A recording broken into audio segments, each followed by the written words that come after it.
Si recordarán, la semana pasada veíamos a David primero siendo avisado por su amigo, el príncipe Jonatán. Después lo vimos siendo ayudado por su esposa. Después lo vimos siendo encaminado por el profeta.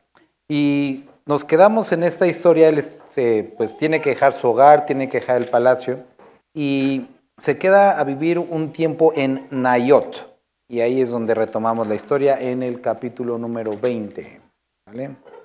Capítulo número 20. Y hoy le puse por nombre a este estudio la fuerza de la gracia, y espero que pueda ser de bendición como lo fue para mí leer el día de hoy. Dice: después David huyó a Nayot en Ramá y vino delante de Jonatán y dijo: ¿qué he hecho yo? ¿Cuál es mi maldad? ¿O cuál es mi pecado contra tu padre para que busque mi vida? Llegó al punto de la desesperación que no entendía realmente cuál era el asunto.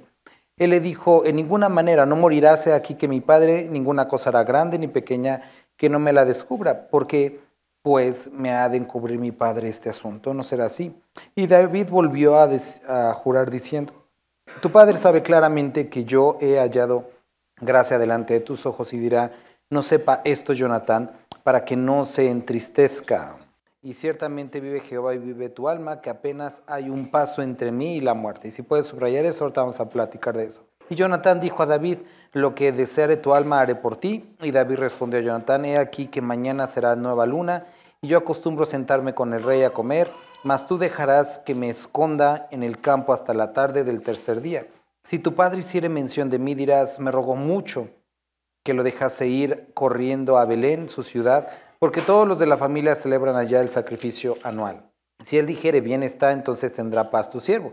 Mas si se enojare, sabe que la maldad está determinada de parte de él. Harás pues misericordia con tu siervo, ya que has hecho entrar a tu siervo en pacto de Jehová contigo. Y si hay maldad en mí, mátame tú, pues no hay necesidad para llevarme hasta tu padre. Y Jonatán le dijo: nunca tal suceda, antes bien, si yo supiere que mi padre ha determinado maldad contra ti, ¿no te lo avisaría yo? Dijo entonces David a Jonatán: ¿quién me dará aviso si tu padre te respondiere ásperamente? Y Jonatán dijo a David: ven, salgamos al campo. Y salieron ambos al campo. Entonces dijo Jonatán a David: Jehová, Dios de Israel, sea testigo, cuando le haya preguntado a mi padre mañana a esta hora, o el día tercero, si resultase bien para con David, entonces enviaré a ti para hacértelo saber. Pero si mi padre intentara hacerte mal, Jehová haga así a Jonatán, y aún le añada: si no te hiciere saber. Y te enviaré para que te vayas en paz, y esté Jehová contigo como estuvo con mi padre. Y si yo viviere, harás conmigo misericordia de Jehová, para que no muera, y no apartarás tu misericordia de mi casa para siempre. Cuando Jehová haya cortado uno por uno los enemigos de David de la tierra, no dejes que el nombre de Jonatán sea quitado de la casa de David. Así hizo Jonatán pacto con la casa de David, diciendo: requiéralo Jehová de la mano de los enemigos de David. Y Jonatán hizo jurar a David otra vez, porque le amaba, pues le amaba como a sí mismo. Luego le dijo Jonatán: mañana es luna nueva, y tú serás echado de menos, porque tu asiento estará vacío. Entrarás pues 3 días, y luego descenderás y vendrás al lugar donde estaba escondido el día que ocurrió esto mismo, y esperarás junto a la piedra de Esel. Y yo tiraré 3 saetas hacia aquel lado, como ejercitándome al blanco. Luego enviaré al criado diciendo: ve y busca las saetas. Y si dijera al criado: he allí las saetas, mas acá de ti, tómalas, tú vendrás, porque paz tienes, y nada malo hay, vive Jehová. Mas si yo dije al muchacho así: he allí las saetas, más allá de ti, vete, porque Jehová te ha enviado. En cuanto al asunto de que tú y yo hemos hablado, esté Jehová entre nosotros dos para siempre. David pues se escondió en el campo, y cuando llegó la luna nueva, se sentó el rey a comer pan. Y el rey se sentó en su silla como solía, en el asiento junto a la pared. Y Jonatán se levantó y se sentó Abner al lado de Saúl. Y el lugar de David quedó vacío. Mas aquel día Saúl no dijo nada, porque se decía: le habrá acontecido algo, y no está limpio. De seguro no está purificado. Al siguiente día, el segundo día de luna nueva, aconteció que también que el asiento de David quedó vacío. Y Saúl dijo a Jonatán su hijo: ¿por qué no ha venido a comer el hijo de Isaí hoy ni ayer? Y Jonatán respondió a Saúl: David me pidió encarecidamente que le dejase ir a Belén, diciendo, te ruego que me dejes ir, porque nuestra familia celebra sacrificio en la ciudad de mi hermano, y mi hermano me lo ha mandado, por lo tanto, si he hallado gracia en tus ojos, permíteme ir ahora a visitar a mis hermanos. Por eso pues no ha venido a la mesa del rey. Entonces se encendió la ira de Saúl contra Jonatán y le dijo, hijo de la perversa y rebelde, ¿acaso no sé yo que tú has elegido al hijo de Isaí para confusión tuya y para confusión de la vergüenza de tu madre? Porque todo el tiempo que el hijo de Isaí viviere sobre la tierra, ni tú estarás firme ni tu reino. Envía pues ahora y tráemelo, porque ha de morir. Y Jonatán respondió a su padre Saúl y le dijo, ¿por qué morirá? ¿Qué ha hecho? Entonces Saúl le arrojó una lanza para herirlo, de donde entendió Jonatán que su padre estaba resuelto a matar a David. Vamos a orar. Padre, gracias te damos porque hoy podemos tomarnos un tiempo para escuchar tu palabra. Te suplico, Señor, que hables al corazón de mis hermanos, Señor, que podamos estar atentos a tu voz. Bendito eres, Dios. Amén. Sale, hermanos. Pues espero que ninguno se haya desconectado, y si se desconectó, vamos a resumir brevemente la historia, porque a veces uno empieza a leer la Biblia y vemos que todo el mundo se desconecta. Pero vamos a ver. Lo que estuvimos leyendo es que David llega con Jonatán y le dice, oye, o sea, ¿qué onda con tu papá? ¿Por qué? O sea, ¿por qué ese afán de matarme? ¿Por qué ese afán de hacerme daño? O sea, ¿qué he hecho yo?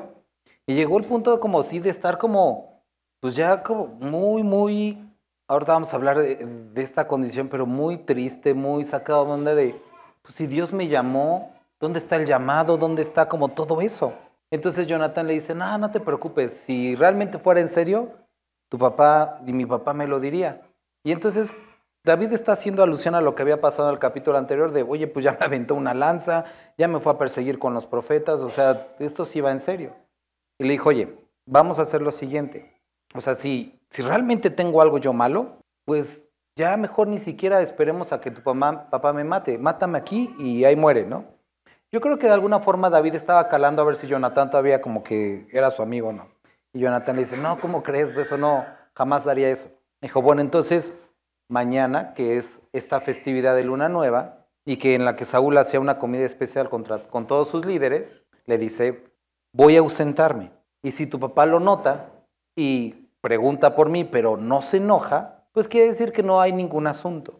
Pero si se enoja, quiere decir que realmente él ha decidido matarme. Entonces, si decide matarme, pues avísame. Entonces van al campo, juran que van a seguir siendo mejores amigos y todo eso, y quedan en este trato, que si Jonatán ve esto, pues que va a aventar unas saetas, y si decía esta frase de las saetas están ahí, eso quiere decir que puede regresar, pero si cuando aventara las saetas, las flechas decía las otras palabras, quería decir, ¿sabes qué? Córrele porque sí te quiere matar. Y en caso también de que me matara a mí mi padre, pues iba a mandar a avisar con el muchacho. Entonces en eso habían quedado. Llega la noche, llega la comida, y la primera noche Saúl ve que no está David, se da cuenta, pero piensa, bueno, acuérdense que tenían que pasar por este rito de purificación y había varios asuntos de observar, y él piensa que David de alguna forma se había contaminado y por eso no podía asistir a la cena. Pero el siguiente día dice, oye, esto ya está muy raro, y le pregunta a Jonatán, oye, ¿dónde está? ¿Y te acuerdas qué palabras utiliza? El hijo de Isaí. Ahora, para este momento él era su yerno. Y utiliza esta frase del hijo de Isaí como una forma despectiva, como haciendo referencia a él no es de sangre real, él no es de nosotros, es el hijo de Isaí. Y Jonatán le cuenta toda la historia de que David se fue a Belén y todo eso. Entonces él se enoja e incluso le dice, hijo de la rebelde y perversa, ¿no? O sea, ya ni solamente con David, sino ya con su hijo y hasta con su esposa, ¿no? Y entonces él se da cuenta que está encubriendo a David y le dice, ¿no te das cuenta que mientras él esté vivo, ni tú ni tu reino van a estar seguros? Y lo que le pide en este momento, ve y tráeme a David y vamos a matarlo. Ahora, Jonatán empieza a interceder nuevamente por David y en esa intercesión ahora Saúl se enoja y le avienta ahora una lanza a su propio hijo. Entonces, creo que queda bastante claro que sí quería matarlo, ¿no? Y a quien se le pusiera enfrente. Ahora, Saúl 33 arrojó una lanza para herirlo, de donde entendió Jonatán que su padre estaba resuelto a matar a David. Ahí como que ya la vio en serio. Y se levantó Jonatán de la mesa con exaltada ira, o sea, estaba enojado, y no comió pan el segundo día de la luna nueva, porque tenía dolor a causa de David, porque su padre le había afrentado. Al otro día de mañana salió Jonatán al campo al tiempo señalado, y hicieron eso de la señal que habían dicho de las flechas. Luego, versículo 40, dio Jonatán sus armas al muchacho y le dijo, vete y llévalas a la ciudad. Luego que el muchacho se hubo ido, se levantó David del lado sur y se inclinó 3 veces postrándose hasta la tierra y besándose el uno al otro, lloraron el uno con el otro y David lloró más. Van a decir, ay, pues era más chillón. No, porque él realmente era el que estaba perdiendo más.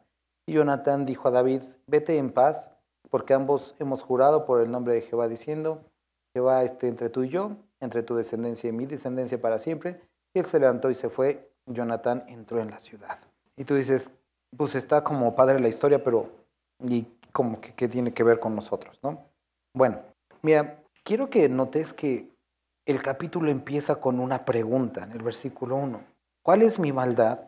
¿Cuál es mi pecado contra tu padre para que busque mi vida? Si tú recuerdas, a David ya lo habían ungido. David ya había sido nombrado el próximo rey, por lo menos delante del profeta y delante de Dios. Él ya se había ganado eso. Podemos nosotros, es como, eso lo haremos en otra ocasión, pero podemos más o menos calcular la edad de David con algunos capítulos, con alguna información que podemos ir sacando. Por ejemplo, nosotros vemos a David cuando es ungido, es el más pequeño, entonces tenía ocho hermanos. Muchos piensan que tenía alrededor de 15 años. Para el siguiente capítulo, cuando vemos la lucha con David y Goliat, nosotros encontramos ahí a David no estando en el ejército, porque la edad a la que se podía acceder al ejército era alrededor de los 20 años. 3 de sus hermanos sí estaban en el ejército. Los otros 4 hermanos no estaban en el ejército. Eso quiere decir que los otros 4 hermanos también eran menores de edad. Eso quiere decir, y si David era el menor, entonces él estaba bajo de sus otros 4 hermanos, y si le calculamos a lo mejor 20 años menos 4, nos quedan 16. David estaba entre los 15, 16, 17, por ahí. Pero lo que sí sabemos es que estaba menos de 20 años. Ahora, entre ese punto y el punto en el que él accede al reinado, es establecido como rey, que eso lo vamos a ver hasta segunda de Samuel, y ahí sí nos dice la fecha, él tenía 30 años, pasaron cerca de 15 años. 15 años entre yo te he elegido como rey y realmente convertirse en rey. Y ahí es donde viene la pregunta, bueno, y entonces, ¿qué es lo que estoy haciendo mal, Dios, como para que no me pongas luego? Y esto es uno de los conflictos que muchos creyentes atraviesan o atravesamos. Ok, ya te apareciste casi a mí, tuve una revelación, leí en la Biblia, oraron por mí, estoy convencido, tengo un llamado, todo eso. ¿Y ahora qué? Y entonces uno empieza con mucha energía, muchas ganas, una disposición enorme de servir al Señor, y a veces llegan momentos difíciles, preocupaciones, problemas que te llegan a preguntarte, oye, Dios, ¿qué estoy haciendo mal? Si estoy haciendo algo mal, dime qué tengo que componer. O me equivoqué, escuché mal, le decías a la persona de atrás y yo pensé que me hablabas a mí. ¿Cuál es el asunto contigo? Entonces, vemos aquí a David con esa pregunta. Ahora, quiero que notes que una de las cosas que David está como tratando de saber en este capítulo en específico es de si de alguna forma puede quedarse en el palacio, si de alguna forma puede conservar, o sea, como mantener el llamado y al mismo tiempo su vida de una forma un tanto normal, viviendo en el palacio, teniendo cerca a sus padres. Quería saber si había la posibilidad de que todo siguiera normal. Y todavía hace un último intento, aunque ya el capítulo pasado nos dijo que ya lo habían perseguido, había tenido ya que huir, pero hace un intento más de saber si podía conservar esa vida normal que tenía. ¿Y qué tuvo que descubrir? Que no era posible. No era posible tener un llamado, una dirección de parte de Dios y vivir tu vida normal. No era posible, era incompatible, porque para un llamado o para una vida nueva, pues es necesario todo nuevo. Jesús lo explica con otras palabras, utiliza una metáfora acerca de la producción del vino, que para vino nuevo se necesita odres nuevo. Entonces, Dios pone una nueva vida, algo nuevo en nosotros, y esto necesita ser transformado y cambiado. Y es donde muchos de nosotros podemos llegar a ese conflicto. Dios, pero ¿por qué? Y cuando estaba leyendo, hermanos, este capítulo, le decía a Ruth que lo acabé de leer y la verdad dije, oye, bueno, ¿y este capítulo qué les digo a los hermanos? Porque, o sea, está como explicado solo, no hace necesidad de nada, mejor nada les envío y que lo leen y ya. Pero cuando acabé de leer, me puse a pensar en David y en esa como aflicción que tenía y, o sea, ¿qué estoy haciendo mal? Entonces seguí leyendo capítulo 21, 22, 23, 24, 25, 26, 27, 28, 29, 30, 31 y hasta el 31 entendí que era exactamente lo que estábamos viendo aquí. A partir de este capítulo 20 comienza esta etapa de preparación de David. Es justo en este momento cuando su vida cambia, porque aun cuando tenía ese llamado de parte de Dios, seguía viviendo con su padre, seguía estando en el palacio, las cosas seguían, digo, sí, derrotó a un gigante y todo eso, pero su vida seguía de una manera un tanto normal. Pero a partir de aquí es un cambio completo, en el que empieza a experimentar aflicción. Y ahorita vamos a ir a este asunto de los problemas. Y vamos a ver a lo largo de las siguientes semanas, obviamente pues hoy no, ni forma de hacerlo, vamos a ver en estos 11 capítulos que nos quedan por delante, vamos a estar viendo lecciones relacionadas con el entrenamiento que Dios da a los que ha llamado, a los que ha elegido para ser sus hijos y para servirle. Capítulo más para que podamos tener una idea y ahorita algunas cositas que vamos a mencionar. Estamos en el capítulo 20, en el capítulo número 21 vamos a ver que huye y vamos a aprender ahí, lo vamos a estar estudiando ahí, cómo es que, bueno, capítulo 21 y 22, vamos a ver a David haciéndose loco en medio de los filisteos y vamos a estar hablando acerca de cómo muchas veces nos hacemos los locos en medio del mundo. Capítulo 22, vamos a ver cómo David vive entre los afligidos y es importante esa experiencia de poder vivir entre las personas o relacionarnos con las personas que se duelen. Capítulo 23 vamos a estar hablando acerca de estando en el desierto y huyendo en el desierto. Capítulo 24 vamos a estar hablando acerca de qué hacer cuando nuestros enemigos están en nuestras manos. Después capítulo 26 vamos a estar hablando acerca de todo lo que te viniera a la mano, eso hacer. Capítulo 27, paz en medio de los incrédulos. Capítulo 29, cuando tus amigos se voltean en tu contra. Capítulo 30, derrotando a la carne. Y 31, Dios poniendo a tus enemigos delante de ti. Entonces, vamos a ver estas como lecciones a lo largo de estas semanas que vienen. Pero hoy me gustaría como que podamos reflexionar en esta pregunta que David está haciendo. ¿Cuál es mi maldad?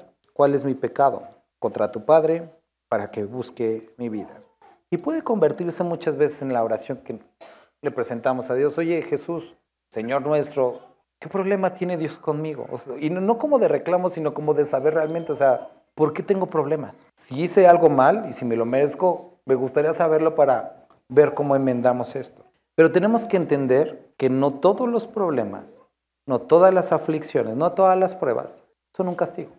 Muchas veces tendemos a ver las situaciones adversas en nuestra vida como un castigo, lo cual es absurdo, porque si estuviéramos hablando de castigo, tendríamos que perder la vida. Y no la vida física, sino la eterna. Ese es el verdadero pago por nuestros pecados.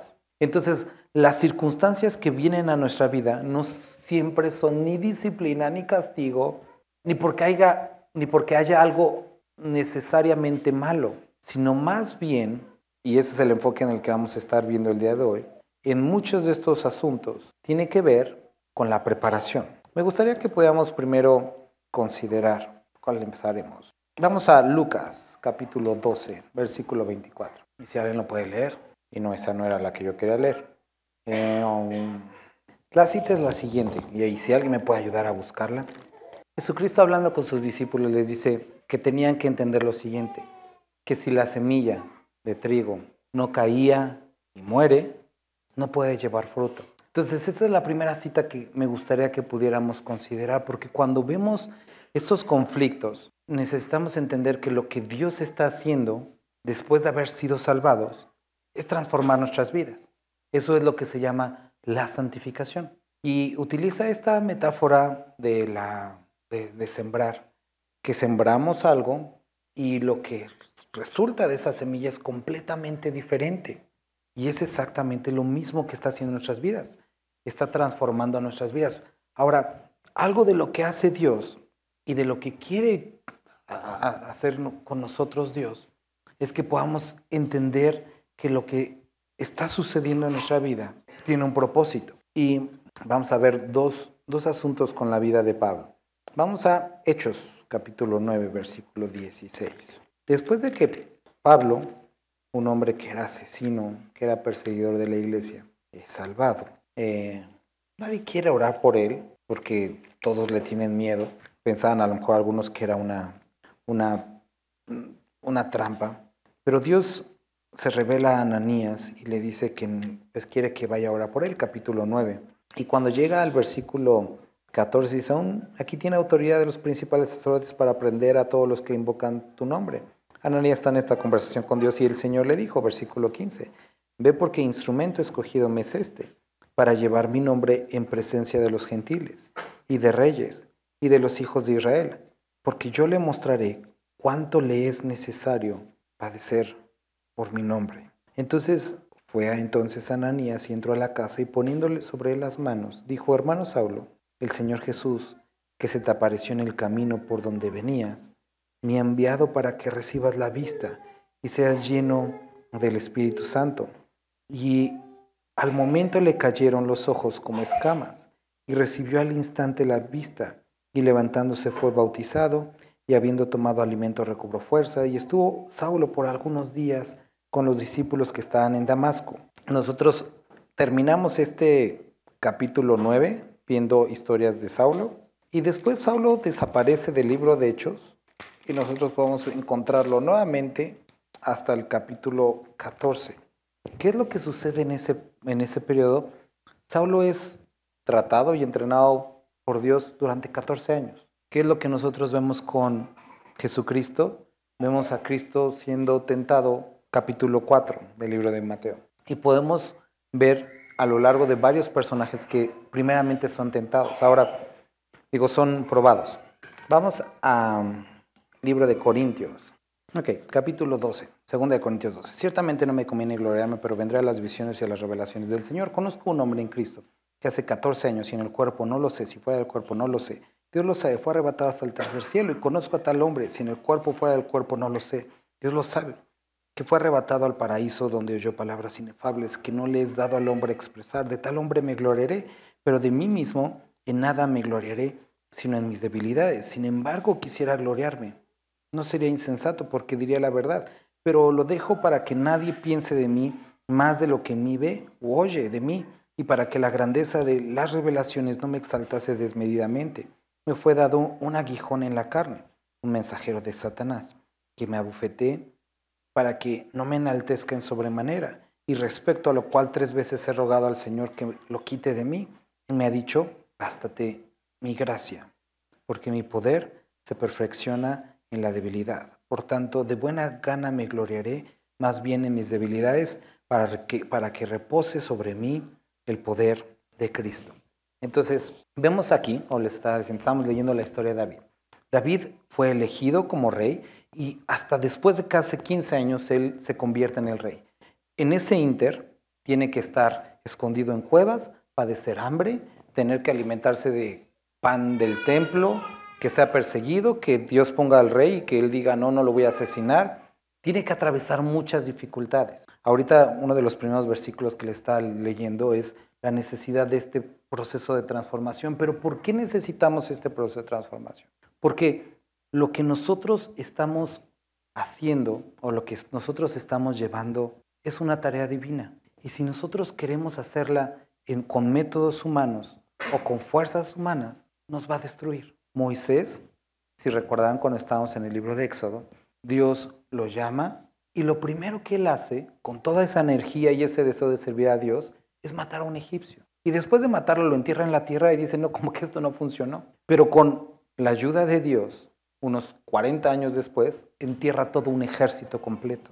Cuando está en el desierto, Dios le dice, ¿qué tienes en la mano? Y le dice, tengo una vara. Ahora, muchos de nosotros a lo mejor hoy no vemos el problema, pero para los egipcios, y así termina el libro de Génesis, dice que para los egipcios cosa abominable eran los pastores de ovejas. Y parece que Dios tiene un sentido del humor y convierte a Moisés, que había sido educado como egipcio, en un pastor de ovejas. Y ahora está 40 años después como un pastor de ovejas y Dios le dice, ¿qué tienes en la mano? como recordándole dónde le había puesto, y le dice, tengo este bastón. Y le dice, échalo a tierra, y ese bastón, esa herramienta que tenía se convierte en una serpiente y lo empieza a perseguir. Cuando estábamos viendo este capítulo veíamos que nuestras habilidades en nuestras manos se convierten en esa serpiente que tarde o temprano nos hacen daño. Pero después Dios le dice a Moisés, levántala. Y lo lleva a que la agarre de la cola porque le dice, levántalo por la cola, lo cual no se debe hacer porque se voltea la serpiente y te muerde. Y se convierte nuevamente en una vara y dice, con esta vara harás mis milagros. Y entonces nosotros hablamos de estas habilidades, pero ahora sometidas a Dios, ahora pueden ser usadas para su gloria. Cuando leemos esto aquí en Pablo recibió, dice, una revelación y utiliza esta palabra con palabras que no me son ni siquiera, no hay forma humana para poder describir lo que yo vi y lo que entendí. Pero para que no me exaltara, para que no me gloriara desmedidamente, me tuvo que pasar algo. ¿Para qué? Para mantenerme humilde, tranquilo. Vamos al capítulo 12 nuevamente, versículo 7. Y para que la grandeza de las revelaciones no me exaltase desmedidamente, me fue dado un aguijón en la carne. Pero después menciona algo medio extraño, dice un mensajero de Satanás. Y decimos, ¿es de Dios o es de Satanás? Que me abofeté para que no me enaltezca sobremanera. Respecto a lo cual, 3 veces he rogado al Señor que lo quite de mí, y me ha dicho, bástate en mi gracia, porque mi poder se perfecciona en mi debilidad. Dios le dice, que te baste mi gracia. Vamos tanto a Samuel, versículo 42, el último versículo del capítulo. Y Jonatán dijo a David, vete en paz, porque ambos hemos jurado por el nombre de Jehová, diciendo, Jehová esté entre tú y yo, entre tu descendencia y mi descendencia, para siempre. Y él se levantó y se fue. Y Jonatán entró en la ciudad. Hace creo que tiene 15 años o algo así, no, como 16 años, cuando empecé a servir de tiempo completo. Recuerdo mucho cómo hablé con mi pastor y dije, yo quiero servir a Dios de tiempo completo. Y yo pensaba que, como que, no sé, luego iba a ser compartir o cosas así. Y recuerdo que me dijo, bueno, pero no hay nada realmente que hacer. Lo que puedes hacer es venir a barrer la iglesia. Y dije, órale, digo, estaba con toda la motivación y todo eso. Recuerdo que tenía, creo que 1 año o algo así de haber salido de la universidad. Y entonces mientras estaba barriendo la iglesia, casi escuché en mi mente, o casi como si fuera una voz audible, que alguien o algo me decía, si vas a barrer y vas a cantar, por lo menos hazlo en inglés para que haya valido tanto estudio. Y dije, esa es la voz de Satanás como burlándose. Y pasaron los años, y fueron años de como que según yo no hacer nada. Después cuando me casé con mi esposa nos fuimos a Sinaloa. Y pudimos experimentar llegar a un lugar donde había mucha necesidad, pero la gente desconfiaba de la iglesia y no quería a los misioneros. Después regresar, y recuerdo que cuando regresamos a Puebla, yo dije, bueno, Dios tiene algún propósito para nosotros. Y llegamos, nos robaron el dinero de la renta, nos estafaron con un depósito. No sabes de cuánto largo, terminamos en un cuarto de estudiantes, mi esposa y yo, con una maleta, con muchas ilusiones, planes, y sin nada que hacer realmente. Llegamos a una iglesia, empezamos una iglesia, y recuerdo que el momento de más éxito en la iglesia era cuando había una familia. Había ocasiones en las que el domingo nada más estaba yo, Jesús, yo creo que entre el público, a lo mejor el Espíritu Santo, no sé si ya se había aburrido, se había ido, porque había veces que, por ejemplo, ni mi esposa estaba porque venía a Puebla, y llegan esos momentos complicados. Ahorita me estaba acordando hace ratito, que hubo una ocasión que estuvimos en Estados Unidos un tiempo y me invitaron a compartir en algunas iglesias. Y en una de las iglesias que me invitaron a compartir, pues era una iglesia grande, como de unos 8,000 personas, y ya me presentaron el pastor de México, quién sabe qué. Yo dije, si supieran, o sea, en la iglesia hay como 3 personas. O sea, y son esos asuntos en los que después de varios años, porque todo ese proceso de como dificultad y duró cerca de 8 años, en los que te preguntas, Dios, ¿para qué? ¿Para qué todo este asunto? ¿Para qué enfermedades, problemas económicos? ¿Para qué todo esto? ¿Cuál es el propósito?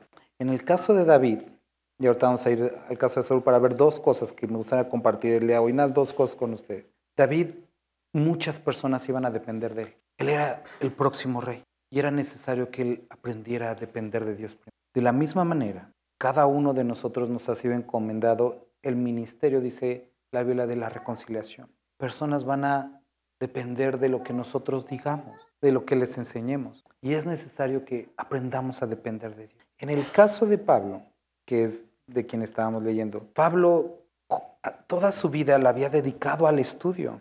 Era una persona muy bien educada. Había estado con los mejores maestros, no solamente de Israel, sino tenía una ciudadanía romana, tenía una posición económica. Y después recibe una revelación, se le aparece Jesucristo mismo. Dice que tuvo esta experiencia en la que subió al cielo y escuchó cosas que al hombre no le revelaba, permitido como casi repetir. Y después de todo esto, iba a servir a personas. Y era necesario, en el caso de Pablo, que la aflicción o los problemas o la prueba, en su caso, tuvieran la forma de una enfermedad. Pablo, como es natural, ora por esto y le dice a Dios, por favor, quítamelo. Ahora, aquí utiliza estas palabras que oró 3 veces. En la concepción o en la forma en la literatura hebrea, cuando se repite algo 3 veces, no necesariamente es 3 veces, puede ser que lo haya hecho muchísimas veces. El 3 no es para decir mucho. Ahora, Pablo pidió por esto. Recuerda que Pablo oró por varias personas que se habían sanado. Era una persona por la cual podía orar y sucedían milagros. Pero en su caso no funcionó. Y aquí Pablo nos describe que la prueba en su vida no era ni un castigo, porque ahorita leímos que cuando lo llama, Dios le dice a Ananías, le voy a explicar a él, le voy a hacer entender a él que en su caso, para la tarea que yo le voy a dar, es necesario que atraviese dificultades. Y saben, todos los que estamos aquí, la verdad la tenemos de mucha ganancia con respecto a los que creyeron en Cristo y estuvieron antes que nosotros. Les he platicado algunos ejemplos y casi siempre platico este ejemplo porque a mí me gusta mucho, digo porque es local, el hermano de Benito Juárez, que es Sóstenes Juárez, él fue el primer misionero en llegar aquí a Puebla a compartir el Evangelio.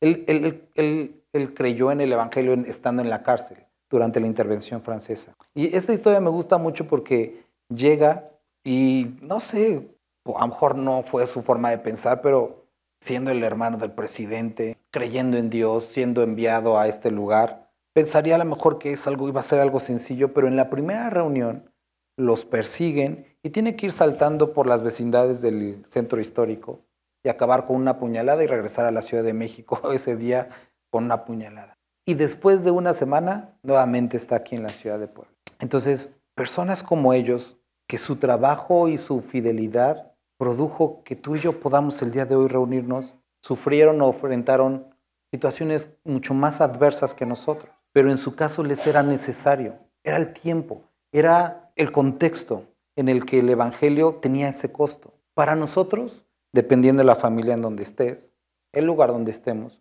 tiene un costo. Si te pones a leer, por ejemplo, hay varias páginas dedicadas a las adversidades que enfrentan los cristianos, como Cristianos sin Fronteras se llama uno, La Voz de los Mártires, y te describen en cada ciudad, en cada país, cuáles son las dificultades. Hoy estaba leyendo el caso de unos misioneros en China, que les quitaron casa, que a uno los encarcelaron por haber ido a un congreso, ni siquiera en China, en otro país. Entonces, no vamos tan lejos. O sea, Chiapas, Oaxaca, hay muchos cristianos que están siendo desplazados y que han perdido sus casas, sus tierras, simplemente por decirse cristianos. Pero tú y yo tenemos que llegar a este punto de nuestra vida en el que al entender que no a todos nos van a sacar de nuestra casa, no todos vamos a tener una enfermedad, no todos vamos a enfrentar dificultades económicas. Pero si ese fuera el costo para ti, lo pagarías. Y eso es algo que tú tienes que descubrir con Dios. Y ese es el asunto que nosotros vamos a estar viendo aquí. No solamente David creía en Dios. David había puesto su vida en disposición de servir a Dios. Y Dios le dice, ok, David, tú vas a ser rey, pero no un rey como Saúl. Ahora, quiero que consideres lo siguiente. Vamos a estar hablando de esto en la siguiente semana. Pero Saúl era un rey conforme al corazón del pueblo. El pueblo había exigido un rey. Y Samuel se entristece, le dice, oye, me desecharon a mí, te desecharon a ti. Y Dios les dice, no te desecharon a ti, me desecharon a mí como rey sobre ellos. Y quisieron a un hombre como rey. Ahora, esto no quiere decir que Dios no hubiera pensado poner un rey eventualmente, porque Él había establecido toda la ley y la forma en la que se gobernaba el pueblo de Israel para que eventualmente tuvieran un rey. Pero era necesario esperar que David llegara. Ahora, ¿por qué no puso a David luego antes de Saúl y se ahorraba todo el problema? Porque había una condición. David era descendiente de una moabita. Cuando estuvimos estudiando Ruth, vimos la historia de Ruth. Ahora, había una maldición sobre los moabitas, que no podían estar entre la congregación de Israel hasta la 10ª generación. Y esa 10ª generación, interesantemente, se cumple con David. Y entonces David era el rey que Dios había preparado, pero era necesario que se cumpliera un tiempo. El pueblo se adelantó, lo exigió, y entonces Dios les dijo, si eso es lo que quieren, eso es lo que van a tener. Pero Dios quería preparar a David de una forma diferente. Ahora, muchos de nosotros queremos servir a Dios, y Dios dice, qué bueno, eso es lo que deseo que me sirvas. Pero para que llegue ese punto, primero empezamos con tu disposición, y después seguimos con un entrenamiento, con santificación, con lo que Dios está haciendo en tu vida. Y cada uno vamos a tener que atravesar ese momento en el que Dios trate con nuestra vida. Y ahí podemos encontrar 1,000 citas que la prueba de nuestra fe produce paciencia. Podemos ver Santiago, podemos ver, por ejemplo, en Corintios, ¿no? Que no vamos a ser probados más allá de nuestras fuerzas, que juntamente con la prueba va a venir la salida. Vemos a Jesús diciendo, en el mundo tendréis aflicción, confíen, yo he vencido al mundo. Y vemos que Dios describe que todo este conflicto es parte de esta preparación. Pero esta preparación no es para siempre. Es preparación. ¿Para qué? Para el propósito que Dios tiene con nuestra vida. Pero es necesario que podamos, así como Pablo, llegar al entendido de que tiene un propósito. Pablo entendió algo, hermano, y eso es el punto al que quería llegar. Entendió que tenía que dejar de pedir que Dios lo quitara. Dice que le pidió 3 veces, o ya dijimos, pueden ser muchísimos. Pero él entendió que este aguijón tenía 3 formas de verlo. Una física, porque lo experimentaba físicamente, una enfermedad, algo. Una mental, porque era un mensajero de Satanás, algo que constantemente lo estaba haciendo como sentirse incómodo de alguna forma. Y algo espiritual, porque había estado hablando con Dios y aparentemente no había una salida. Hasta que él entendió algo, cuando Dios le dice, que te sea suficiente mi gracia, que te baste mi gracia. Entiende que esto es un acto de gracia hacia ti. Pablo escribe en otra porción, me tuvo por fiel y me puso en el ministerio. Pablo dice, alguien como yo no debería de poder participar o servirle. Y esa es la verdad para cada uno de nosotros. Personas como nosotros no deberíamos. Yo entiendo eso, o sea, personas como yo no tendría que.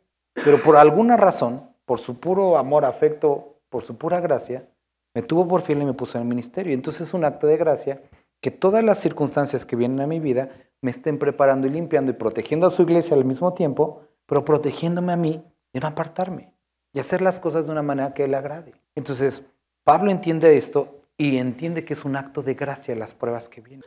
Me voy a desviar, pero es un acto de gracia. Entonces, dice que pidió 3 veces y Dios le dijo, no lo voy a quitar, que te sea suficiente mi gracia. ¿Por qué? Porque en tu debilidad se perfecciona mi poder. ¿Qué quiere decir eso? Que Dios quiere que el creyente llegue a un estado de debilidad. Y eso es lo que está haciendo con David. Lo está poniendo, pasando hambre, para que vea que él puede proveer. Algo muy importante para un rey. Lo está dejando sin ejército, porque lo apartó del palacio, para que sepa que él es su escudo. Lo está llevando a vivir solo para que pueda saber que él no lo deja.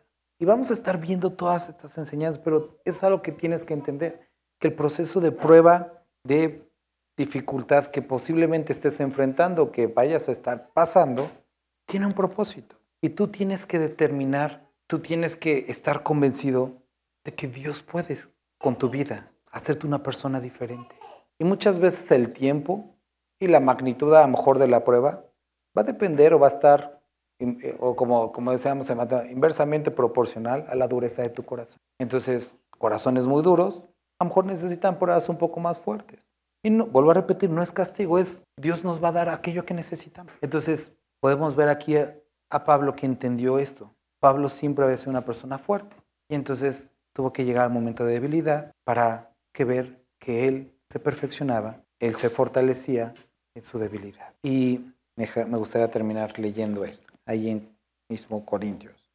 Pero me gustaría mejor terminar con Colosenses. Colosenses 1:24. Después de entender esto, Pablo, y dejar de lamentarse y a lo mejor llorar por él mismo, dice, ahora me gozo, capítulo 1, versículo 24, en lo que padezco por vosotros, y cumplo en mi carne lo que falta de las aflicciones de Cristo por su cuerpo, que es la iglesia, dice, del cual fui hecho ministro, según la administración de Dios, que me fue dada para con vosotros, para que anuncie cumplidamente la palabra de Dios, el misterio que había estado oculto desde los siglos y edades, pero que ahora ha sido manifestado a sus santos, a quienes Dios quiso dar a conocer las riquezas de la gloria de este misterio entre los gentiles, que es Cristo en vosotros, y la esperanza de gloria, a quien anunciamos amonestando a todo hombre y enseñando a todo hombre en toda sabiduría, a fin de presentar perfecto en Cristo Jesús a todo hombre, para lo cual también trabajo, luchando según la potencia de Él, el cual actúa, dice, poderosamente en mí. Después de llegar a ese punto de debilidad, ahora Pablo dice,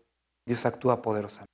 Y se da cuenta que no es su fuerza, sino es la fuerza de Dios. Vamos a orar. Padre, gracias te doy por esta palabra. Te ruego que podamos ver estas diferentes aflicciones, dificultades, pruebas que vienen a nuestra vida, con propósito, con la posibilidad de conocerte de una manera diferente y poderosa en nuestra vida. Te doy gracias por cada uno de los hermanos, hermanas que están aquí, Señor. Padre, edifica a tu iglesia, Señor. Gracias. Amén.